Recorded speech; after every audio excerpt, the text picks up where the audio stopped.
All right, honors 11 for Tuesday the 28th. So we're skipping a few stories and we're moving to the what's called the boarding house. It's on page 63.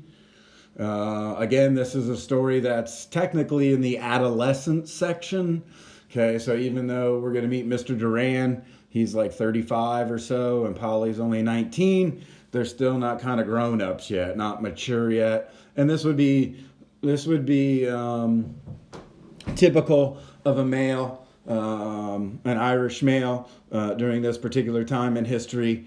The economics wasn't all that great in Ireland at the time, so it took a while for men to kind of get established before they could kind of marry and settle down.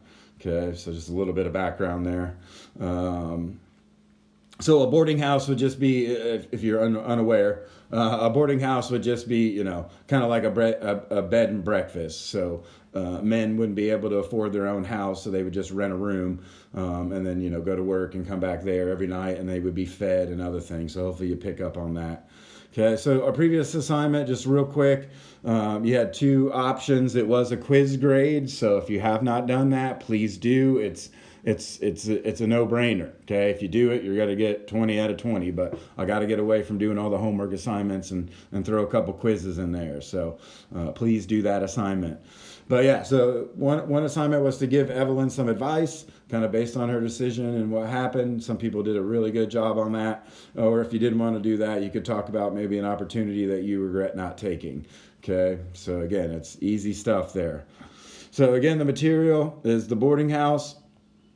Okay, about right in the middle of the collection there. And then I've given you three foci. Okay, so setting. So again, we're in turn of the century Dublin, 1904 or so, in a boarding house in the middle of town. Okay, so think about how that might, based on what we learn in this story, the setting might be important, especially to Mr. Duran. Okay, so keep that in mind.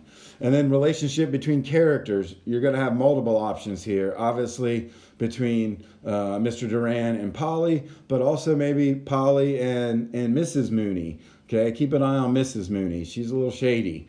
Okay, what is she up to here? So that could be something that you focus on.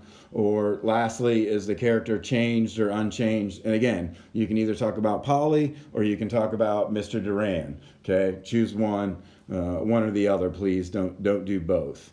All right, because I'm gonna have you do something a little different on Thursday's assignment. Okay, so just like we've done the last couple of stories, all you need to do is set it up for me. So hopefully as you're reading, you got it in Notability. You can highlight some things and maybe annotate them, setting, character, relationship, etc. So once you have finished reading, or maybe reading twice, choose one of those foci.